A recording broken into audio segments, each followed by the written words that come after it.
Hello दोस्तों, नमस्कार। स्वागत है एक बार फिर से आप सभी के अपने प्रिय चैनल पर। दोस्तों, आज की और अभी की जो सबसे बड़ी खबर है आपको बताने वाले हैं दोस्तों, जहां पर प्रधानमंत्री मोदी जी की सुरक्षा चूक को लेकर बड़ा खुलासा निकलकर सामने आ रहा है। दोस्तों, खालिस्तान संगठन ने रची थी इसकी बड़ी साजिश।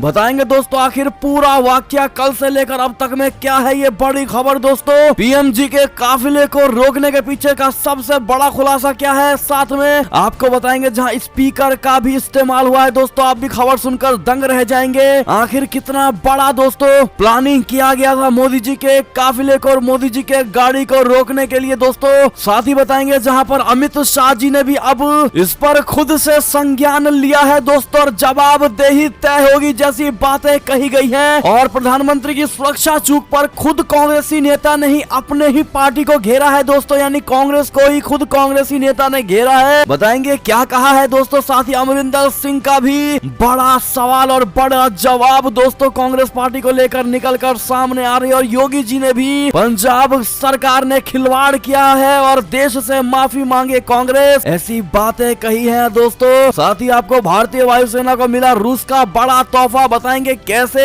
भारत को शक्तिशाली बनाएगा। जी हाँ दोस्तों, साथ ही चीनी मीडिया का कहना है सरहद पर नए साल की मिठाई को गोली में ना बदलवाएं भारतीय राजनेता, यानी कि दोस्तों भारत के विपक्षी नेताओं को भी चाइना ने चेतावनी दी है। दोस्तों, बताएंगे क्या क्या कहा है इन्होंने। साथ ही उत्तर प्रदेश 2022 चुनाव को लेकर आयोग ने सभी 403 विधानसभा सीटों की मतदाता सूची जारी कर दी है। दोस्तों, कितने नए वोटर जुड़े हैं इसका भी जवाब आपको देंगे। और 1 जनवरी से ये नया नियम दोस्तों लागू हुआ, जो आपको शायद ना पता हो, आपको हम बताने वाले हैं आगे की खबरों में। साथ ही आधार कार्ड के नियम में भी बदलाव हो गया है दोस्तों, शायद आपको ना पता हो। हर तरह की जानकारी लेकर आए हैं दोस्तों, सब चीज आपको बताएंगे, लेकिन आराम से आप बने रहिएगा वीडियो के अंत तक। और अभी खबरों में आगे बढ़ने से पहले हमेशा की तरह मानते हैं कि मोदी जी हैं तो हर चीज संभव है। भारतीय सेना है तो अपना देश गर्व से जी रहा है दोस्तों, और मोदी जी को जिस प्रकार से काफिला रोका गया है, उन काफिले रोकने वालों का जांच होता ही दोस्तों पता चलता ही जल्द से जल्द वो जेल में मिलने चाहिए। अगर आप इसका समर्थन करते हैं तो फटाफट से इस वीडियो को भी कर दीजिए लाइक, चैनल को कर दीजिए सब्सक्राइब, बेल आइकन दबाइए, साथ ही कमेंट बॉक्स में लिख दीजिएगा जय हिंद। जी हाँ दोस्तों, तो चलते हैं पहली और सबसे बड़ी खबर की तरफ, जहां पर प्रधानमंत्री मोदी जी की सुरक्षा चूक को लेकर हुआ बड़ा खुलासा। खालिस्तान संगठन ने रची थी बड़ी साजिश। जी हाँ दोस्तों, बता दें पंजाब केसरी में छपी खबर के मुताबिक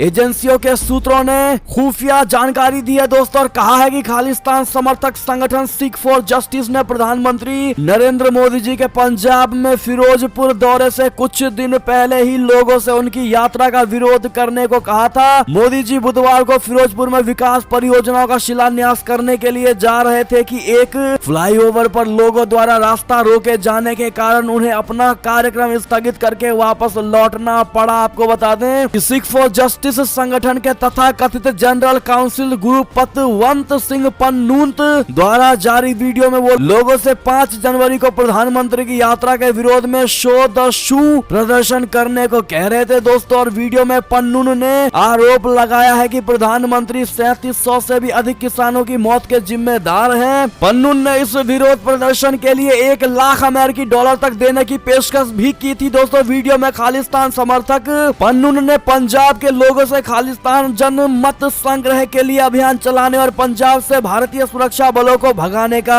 अनुरोध किया है। जी हाँ दोस्तों, खालिस्तान समर्थक संगठन की इस घोषणा और लुधियाना विस्फोट के सिलसिले में जर्मनी में इस संगठन के सदस्य जसविंदर सिंह मुल्तानी की गिरफ्तारी के मद्देनजर केंद्रीय सुरक्षा एजेंसियां बेहद चौकन्नी थी तथा सतर्क भी थी, और उन्होंने पंजाब पुलिस से प्रधानमंत्री के दौरे के लिए सुरक्षा के चाक चौबंद इंतजाम करने को कहा था दोस्तों। सुरक्षा सूत्रों ने कहा है कि प्रधानमंत्री के कार्यक्रम को रद्द किए जाने से इस बात के संकेत मिलते हैं कि राज्य पुलिस ने पर्याप्त सुरक्षा उपाय नहीं किए थे, और केंद्र ने आरोप लगाया है कि पंजाब सरकार ने प्रधानमंत्री की सुरक्षा में गंभीर चूक की है, और इस बारे में राज्य सरकार से विस्तृत रिपोर्ट भी मांगी है दोस्तों। आपको बता दें कि प्रधानमंत्री मोदी जी के काफिले को रोकने के पीछे की साजिश का खुलासे के साथ में दोस्तों जो सबसे बड़ा खुलासा हुआ है कि स्पीकर का भी इस्तेमाल हुआ है दोस्तों। आपको बता दें कि फिरोजपुर दौरे से पहले हुए रूट लीक होने की पुष्टि हो गई थी, और रास्ता रोकने वाले प्रदर्शनकारी एक वीडियो में बोले कि रूट का पता चलते ही माइक पर आवाज देकर भीड़ बुला ली गई थी। की। साथ ही वीडियो पुलिस तो वहां पर साथ खड़ी चाय पीती रही है दोस्तों, भीड़ को नहीं हटाया गया। साथ ही प्रदर्शनकारी ने कहा है कि पीएम का रूट क्लियर करवाना छोड़ पंजाब पुलिस के अफसर और कर्मचारी चाय की चुस्कियां ले रहे थे। जी हाँ दोस्तों, खुद प्रदर्शनकारियों ने कैमरे के सामने सच माना है दोस्तों, और प्रदर्शनकारियों को नहीं मालूम थी ये बात कि मुख्यमंत्री चन्नी उस काफिले में नहीं है। इससे पंजाब सरकार और पंजाब पुलिस की नियत पर सवाल खड़े हो गए हैं और मैसेज करके भीड़ बुलाई गई। जी हाँ दोस्तों, बता दें मोदी जी के रूट पर प्रदर्शन करने वाले व्यक्ति ने बताया है, उसने कहा कि हमने पुल जाम कर रखा था, हमने भाजपा वर्करों के काफिले को रोक लिया था। इसके बाद जैसे ही हमें पता चला कि प्रधानमंत्री और मुख्यमंत्री का काफिला बठिंडा रोड से मोगा हाईवे पर इस रूट से आ रहे हैं, तो तुरंत नजदीकी गांव प्यारे आड़ा के स्पीकरों से आवाज दी गई कि काफिला यहां से आ रहा है। इसके अलावा सबको मैसेज भेजकर बुलाया गया, जिसके बाद हमने ट्रॉली लगाकर फ्लाईओवर को पूरी तरह से जाम कर दिया। इसके बाद काफिले को वहां से वापस लौटना पड़ा। जी हाँ दोस्तों, बहुत बड़ी साजिश थी ये, यानी कि हमने पहले ही खबर में आपको बताया था दोस्तों कि ये चूक नहीं, बहुत बड़ी साजिश हो सकती है। और हमारे साथ आप लोग भी खड़े थे दोस्तों, और आप लोगों ने भी यानी कमेंट करके बताया है कि प्रधानमंत्री मोदी जी के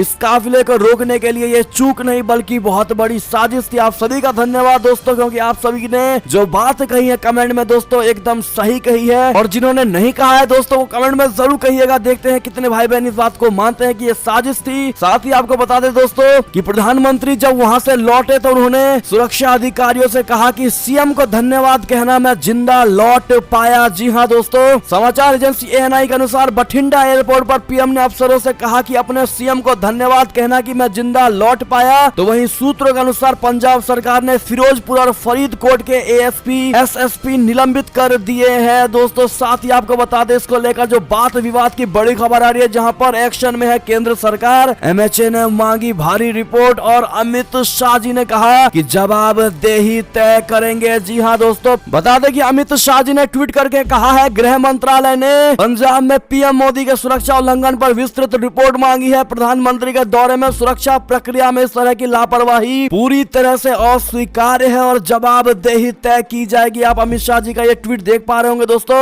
और दूसरे ट्वीट में कहा है कि पंजाब में आज की कांग्रेस निर्मित घटना इस बात का ट्रेलर है कि ये पार्टी कैसी सोच रखती है और कैसा काम करती है। लोगों द्वारा बार बार ठुकराए जाने के कारण कांग्रेस पागलपन के रास्ते पर पहुंच गई है। कांग्रेस के शीर्ष नेताओं को अपने किए पर भारत के लोगों से माफी मांगनी चाहिए। क्या आप भी दोस्तों मानते हैं कि कांग्रेस पार्टी को माफी मांगनी चाहिए प्रधानमंत्री जैसे राष्ट्र नेताओं से? जी हाँ दोस्तों, कमेंट में आप भी जरूर लिखकर बताइएगा। अगली खबर की बात करें, जहां पर स्मृति ईरानी ने भी कहा कि नाकाम रहे हैं कांग्रेस के खूनी इरादे। जी हाँ दोस्तों, बता दें स्मृति ईरानी ने कहा कि भारत के इतिहास में आज पंजाब की पुण्य भूमि पर कांग्रेस के खूनी इरादे नाकाम रहे। जो लोग कांग्रेस में प्रधानमंत्री जी से घृणा करते हैं वो आज उनकी सुरक्षा को नाकाम करने के लिए प्रयासरत थे। उन्होंने कहा कि पीएम मोदी जी के रूट की जानकारी प्रदर्शनकारियों को दे दी गई, पीएम की जान को खतरे में डाला गया। उन्होंने कहा कि 20 मिनट तक पीएम जी की जान खतरे में थी, प्रधानमंत्री मोदी जी की सुरक्षा के साथ खिलवाड़ किया गया और हम जानते हैं कि कांग्रेस प्रधानमंत्री से नफरत करती है। तो ऐसे ही में दोस्तों बड़ी रोचक खबर आ रही है, जहां खुद कांग्रेसी नेता ने ही अपनी पार्टी को घेरा और कह दी चौंका देने वाली बात। जी हाँ दोस्तों,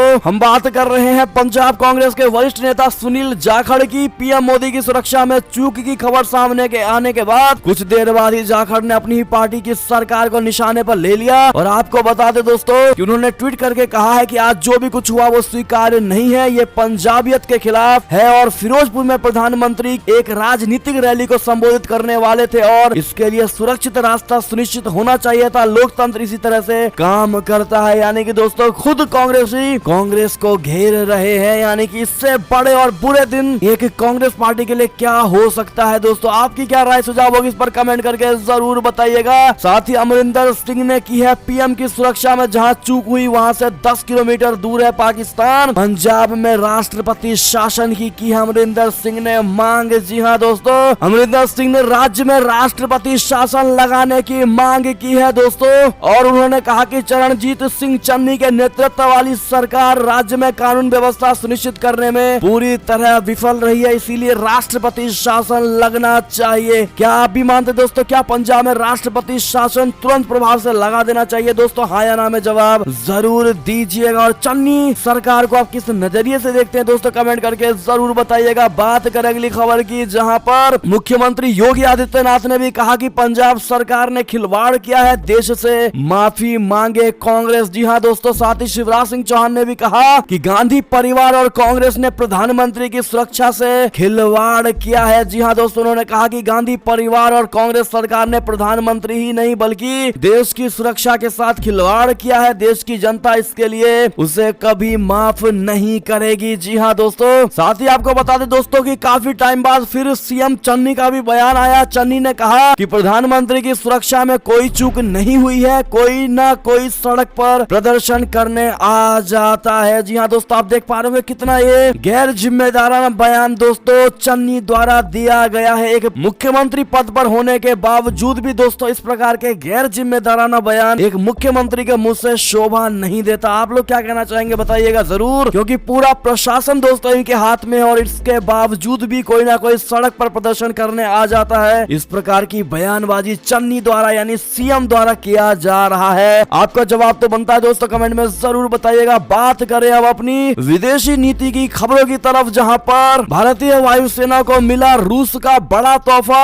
आखिर कैसे बनाएगा भारत को शक्तिशाली, आपको बताते हैं दोस्तों। वायुसेना के स्टेशन कई बार आतंकवादी हमलों का निशाना बने हैं दोस्तों, जिनकी सुरक्षा के लिए वायुसेना अपनी स्पेशल फोर्स गरुड़ कमांडोज पर निर्भर है। आपको बता दें कि भारतीय सुरक्षा बलों में अभी तक केवल नौसेना की स्पेशल फोर्स मरीन कमांडोज ही AK-103 राइफल्स का इस्तेमाल करते हैं दोस्तों। वायुसेना के बेस लगातार आतंकवादियों के निशाने पर है। वायुसेना 2016 में अपने पठानकोट बेस पर हुए आतंकवादी हमले के बाद गरुड़ कमांडोज के लिए अच्छे हथियार की तलाश में थी। 27 जून को जम्मू में वायुसेना बेस यानी एयरफोर्स बेस पर हुए हमले के बाद वायुसेना ने अगस्त में रूस के साथ लगभग 300 करोड़ रुपए में AK-103 राइफल्स का सौदा किया और गरुड़ कमांडोज को गलील और नेगेव लाइट मशीन गन के अलावा इजरायली टावोर असॉल्ट राइफल्स से लैस किया जाता है। जी हाँ दोस्तों, अगली खबर की बात करें, जहां पर चीनी मीडिया ने अब भारत के विपक्षी नेताओं को धमकी दी है दोस्तों। और गलवान पर राहुल गांधी ने पूछा था पीएम मोदी से सवाल, उसी के बाद से अब चीनी मीडिया भड़क गई है दोस्तों और कहा सरहद पर नए साल की मिठाई को गोली में ना बदलवाएं। भारतीय राजनेता खास करके विपक्षी राजनेताओं की बात की जा रही है। आपको बता दें, चीन की सत्ताधारी कम्युनिस्ट पार्टी का मुखपत्र माने जाने वाले अखबार ग्लोबल टाइम्स ने कहा है कि भारतीय राजनेताओं को चीन विरोधी बयानों से नए साल की मिठाई को बुलेट में नहीं बदलना चाहिए। नए साल 2022 की शुरुआत में भारत और चीनी सैनिकों ने सीमा पर एक दूसरे को मिठाइयां बांटी थी, लेकिन इसी वक्त ग्लोबल टाइम्स ने एक रिपोर्ट प्रकाशित की थी जिसमें दावा किया गया था कि नए साल के मौके पर गलवान घाटी में चीन ने अपना झंडा फहराया है। चीनी मीडिया के इस प्रोपेगेंडा की वजह से एक बार फिर दोनों देशों के बीच विवाद बढ़ गया। भारत के विपक्षी दलों ने भी इस मुद्दे को लेकर मोदी सरकार को घेरा, आप सभी जानते ही होंगे। इसी बात को लेकर दोस्तों ग्लोबल टाइम्स ने एक संपादकीय लेख छापा है जिसमें यह बात कही गई है कि मिठाइयों को बुलेट में यानी गोलियों में तब्दील ना करे भारतीय राजनेता। क्या होगी आपकी राय सुझाव दोस्तों जरूर बताइएगा। और इसके लिए सबसे बड़ा कारण आप किसको मानते हैं? क्या सही में राहुल गांधी के लिए आप दोस्तों कहना चाहेंगे कि उन्होंने जो कहा है वो गलत था? अगली खबर की बात करें दोस्तों, जहां पर आतंकियों के संहार से बौखला इमरान खान, पीएम मोदी पर जहरीली बोल, संयुक्त राष्ट्र से लगाई ये गुहार। जी हाँ दोस्तों, जम्मू कश्मीर में कई आतंकियों के संहार से बौखलाए पाकिस्तानी प्रधानमंत्री इमरान खान ने एक बार फिर से पीएम मोदी और कश्मीर पर जहरीला बयान दिया है दोस्तों। इमरान खान ने कहा है कि कश्मीर में संयुक्त राष्ट्र की निगरानी में जनमत संग्रह कराने का संयुक्त राष्ट्र सुरक्षा परिषद का वादा अभी तक पूरा नहीं हुआ है। पाकिस्तानी पीएम ने आरोप लगाया है कि हिंदुओं का समर्थन करने वाली मोदी सरकार ढिठाई से सुरक्षा परिषद के प्रस्तावों का उल्लंघन कर रही है और कश्मीर में जनसंख्या को बदलने का प्रयास कर रही है। आप दोस्तों इमरान खान का ये ट्वीट देख ही पा रहे होंगे दोस्तों, जिसमें उन्होंने कहा है कि मोदी सरकार अंतर्राष्ट्रीय मानवीय कानूनों और अंतर्राष्ट्रीय समझौतों का उल्लंघन कर रही है। मोदी सरकार ने कश्मीर का दर्जा बदलकर और जनसंख्या को बदलने का प्रयास करके युद्ध अपराध किया है। पाकिस्तानी पीएम ने अंतर्राष्ट्रीय समुदाय खास करके संयुक्त राष्ट्र से मांग की है कि कश्मीर में युद्ध अपराध के लिए लिए भारत के खिलाफ मुकदमा चलाया जाए। उन्होंने दावा किया है कि पाकिस्तान कश्मीरी लोगों के आत्मनिर्णय के लिए जारी संघर्ष में पूरी निष्ठा के साथ खड़ा है। यानी अपने आप को बहुत बड़ा दाता, बहुत बड़ा महात्मा बताने की कोशिश इमरान खान ने की है दोस्तों, और भारत को फिर से एक बार गिराने की और कोसने की कोशिश की है, जो कि वो हमेशा ही करते हैं दोस्तों। इस पर आपकी क्या राय, प्रतिक्रिया और जवाब होगी कश्मीर को लेकर, कमेंट में जरूर बताइएगा। साथ में ये जरूर लिखिएगा कश्मीर हमारा था, है और भारत का ही रहेगा। चलते अगली खबर की तरफ, जहां पर मछुआरों की रिहाई के लिए बहुत बड़ी खबर। श्रीलंका छोड़ रहा गिरफ्तार किए गए 13 भारतीय मछुआरे। भारतीय उच्चायोग ने दी है इसकी बड़ी जानकारी। जी हां दोस्तों, श्रीलंका सरकार बीते दिनों गिरफ्तार किए गए 13 भारतीय मछुआरों को रिहा करने को तैयार हो गई है दोस्तों। कोलंबो में भारतीय उच्चायोग ने बुधवार को ये जानकारी दी है। बात करें अगली खबर की, जहां पर पाकिस्तान में बवाल के बावजूद गिरेगी मदीना की मस्जिद। सुप्रीम कोर्ट की 2 टुक अपने पैसे से खरीदी हुई जमीन पर बनाए मस्जिद। जी हां दोस्तों, पाकिस्तान के सुप्रीम कोर्ट ने कराची के तारिक रोड इलाके में स्थित मदीना मस्जिद को गिराने का आदेश बरकरार रखा है। मस्जिद प्रशासन ने एक याचिका दायर करके सुप्रीम कोर्ट से इसकी समीक्षा की मांग की थी, लेकिन अब शीर्ष अदालत ने याचिका को खारिज कर दिया है। जी हां दोस्तों, ये मस्जिद तारिक रोड के पास अमेनिटी पार्क की जमीन पर अवैध रूप से बनाई गई थी। जी हां, ऐसे में पार्क की जमीन पर एक दरगाह और एक कब्रिस्तान को भी अवैध तरीके से बनाया गया था। इन सभी अवैध निर्माणों को सुप्रीम कोर्ट ने गिराने का आदेश दिया है दोस्तों। अगली खबर की बात करें, जहां पर चीनी मीडिया ने कहा कि अमेरिका ने अगर रूस पर हमला किया तो मिलेगा उसको करारा जवाब। जी हां दोस्तों, अमेरिकी राष्ट्रपति जो बाइडेन द्वारा यूक्रेन के राष्ट्रपति से बात करने के बाद व्लादिमीर जेलेंस्की से वादा किया है कि यदि रूस उनके देश पर हमला करता है तो अमेरिका निर्णायक कार्यवाही करेगा। इसी के बाद दोस्तों अब चाइना ने यानी ग्लोबल टाइम्स ने कहा है कि रूस के पास ऐसी वायु रक्षा प्रणाली है कि अमेरिकी विमान टिक नहीं पाएगी। और अगर इसी तरह सोहू वेब पोर्टल ने चेतावनी दी है कि यदि पेंटागन ने F-36 जेट काला सागर में भेजा तो उसे बख्शा नहीं जाएगा, यानी इसको करारा जवाब मिलेगा। जी हां दोस्तों, साथ ही अगली खबर की बात करें, जहां पर इराक में अमेरिकी सेना के सैन्य अड्डे के पास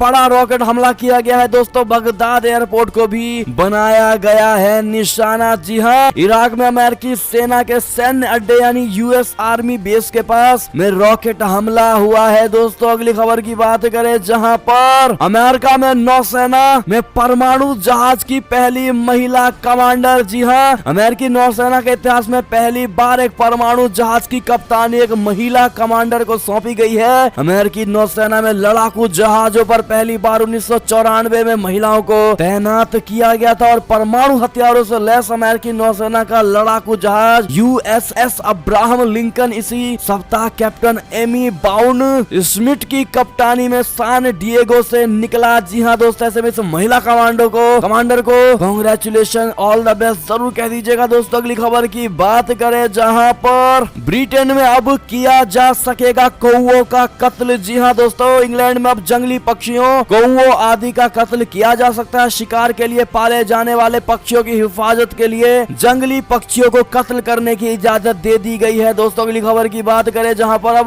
कोविड को लेकर बड़ी खबरें की बात करते हैं, जहां दिल्ली में पिछले 24 घंटे के भीतर 10,665 नए केस आए हैं दोस्तों, जो कि अब तक का सबसे रिकॉर्ड तोड़ केस आया है दोस्तों, और जिसमें से 8 लोगों की मौत भी हो गई है। नई दिल्ली में 24 घंटे के भीतर कोरोना वायरस के 10,665 नए मामले सामने आए हैं और राज्य में अब संक्रमण दर 11.88% पर पहुंच गया है दोस्तों। इस जानलेवा वायरस से 8 की मौत भी हुई है दोस्तों, और कुल सक्रिय मरीजों की दिल्ली में बात करें तो 23,307 पहुंच गई। और इसी बीच दिल्ली सरकार ने बड़ा फैसला लिया है और 10वीं तक के स्कूलों को बंद कर दिया है दोस्तों, और महाराष्ट्र में 15 फरवरी तक कॉलेजों को भी बंद कर दिया गया है। ये स्कूलों को लेकर बड़ी जानकारी थी, खास करके दिल्ली और महाराष्ट्र से। साथ ही बता दें, ओमिक्रॉन पर WHO ने भी दुनिया को बड़ी चेतावनी और चेताया है कि ज्यादा केस नए खतरनाक वेरिएंट को दे सकता है जन्म। जी हां दोस्तों, विश्व स्वास्थ्य संगठन ने चेतावनी दी है कि दुनिया भर में ओमिक्रॉन के बढ़ते मामले एक नए और अधिक खतरनाक वेरिएंट को जन्म दे सकते हैं। जी हां दोस्तों, अगली खबर की बात करें, जहां पर भारत में ओमिक्रॉन से पहली मौत निकलकर सामने आई है दोस्तों। कोरोना के नए वेरिएंट ने राजस्थान के बुजुर्ग की ले ली जान। जी हाँ दोस्तों, बात करें अगली खबर की, जहां चुनाव आयोग ने सभी 403 विधानसभा सीटों की मतदाता सूची जारी कर दी है दोस्तों। 52 लाख नए वोटर जुड़े हैं। उत्तर प्रदेश चुनाव 2022 को लेकर यह बड़ी जानकारी आ रही है। प्रदेश में होने वाले विधानसभा चुनाव से ठीक पहले चलाए गए विशेष मतदाता सूची पुनरीक्षण अभियान में 52,80,882 नए मतदाता जोड़े गए हैं। इसमें पुरुषों की संख्या 28,86,988 है, जबकि महिलाओं की संख्या 23,92,258 है दोस्तों। अगली खबर की बात करें, जहां पर बड़ी जरूरी खबर आ रही है दोस्तों, जहां आधार कार्ड के नियमों में हो गया है बदलाव। क्या आपको ये जानकारी है दोस्तों? दरअसल भारतीय विशिष्ट पहचान प्राधिकरण बोले तो UIDAI ने ग्राहकों के लिए आधार सत्यापन की राशि 20 रुपए से घटाकर 3 रुपए कर दी है दोस्तों। और एक कार्यक्रम को संबोधित करते हुए UIDAI ने ग्राहकों यानी UIDAI के मुख्य कार्यपालक अधिकारी CEO सौरभ गर्ग ने इसकी जानकारी दी है और कहा है कि वित्तीय प्रौद्योगिकी क्षेत्र में आधार का लाभ उठाने की अपार संभावनाएं हैं। जी हाँ दोस्तों, अगली खबर की बात करें, जहां हल्की बूंदाबांदी से 8 डिग्री तक गिरा दिल्ली का पारा, वापस लौटी कड़ाके की ठंड। जी हाँ दोस्तों, राजधानी दिल्ली के ज्यादातर इलाकों में बुधवार को दिन भर हुई हल्की बरसात ने कड़ाके की ठंड को वापस लौटा दिया है। बारिश के चलते 24 घंटों के भीतर अधिकतम तापमान में लगभग 8 डिग्री सेल्सियस की गिरावट देखी गई है दोस्तों। और मौसम विभाग का अनुमान है कि अगले 3 दिनों के बीच बादल और हल्की बूंदाबांदी की संभावना बनी हुई है। और देश के उत्तरी हिस्से में सक्रिय पश्चिमी विक्षोभ का असर बुधवार के दिन दिल्ली व आसपास के क्षेत्रों में भी देखने को मिला और आगे भी देखने को मिल सकता है दोस्तों। और ये थी अब तक की सारी बड़ी जानकारी। आपको ये खबरें कैसी लगी दोस्तों? आशा करता हूँ बहुत अच्छी लगी होगी। अगर थोड़ी भी अच्छी लगी है तो इस वीडियो को